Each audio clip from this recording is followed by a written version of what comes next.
Well, that's right, Danielle. So this morning, a little bit of a lull. It's still not going to be a great morning commute because we have a lot of fog that we are seeing and tracking this morning. In fact, you can see it from our city cam.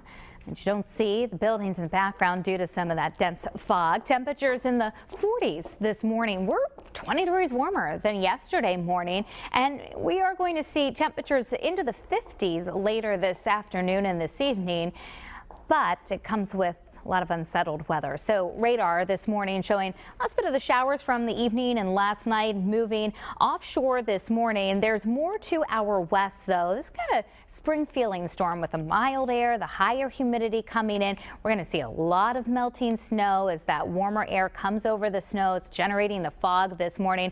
Also, the ocean water temperatures still in the 30s. So as that mild air comes over the ocean, we get the coastal fog as well. So still going to see some patchy fog through the afternoon, but the main concerns here for these early morning hours, midday and afternoon. That's when we get most of our showers here. There's a thunderstorm possible by the evening, and the risk of wet weather will continue into tonight.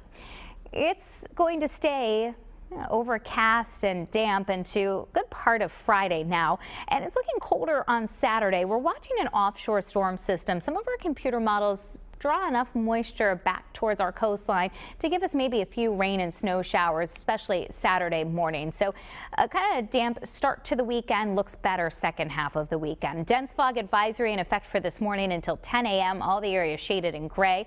Visibility under a mile now. New Bedford, Fall River, Newport, Westerly, only about a quarter mile. We have seen the visibility sort of fluctuating between Providence, Smithfield, Pawtucket, where at times not bad, but you may run into still some dense fog. Temperatures again into the 40s right now.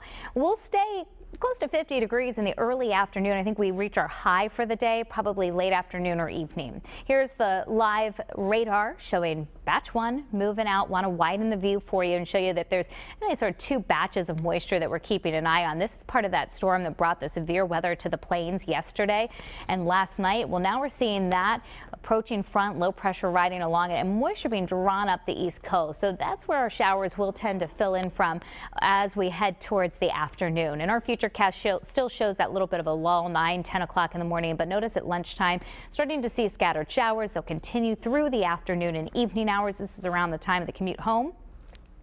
Tonight, rain's going to be falling. Snow will still be melting. Temperatures dropping from the 50s to about 40 tomorrow morning. Showers off and on Friday morning especially, and then tending to dry out a bit later in the day, but we may still see a rain or snow shower Friday night and Saturday morning. So 46 this morning, 52 at 2 o'clock in the afternoon, then climbing into the mid and upper 50s by say 5-6 o'clock in the evening. Late tonight falling back into the 40s. So the 7-day Futurecast, we do get the little bump in the temperatures today.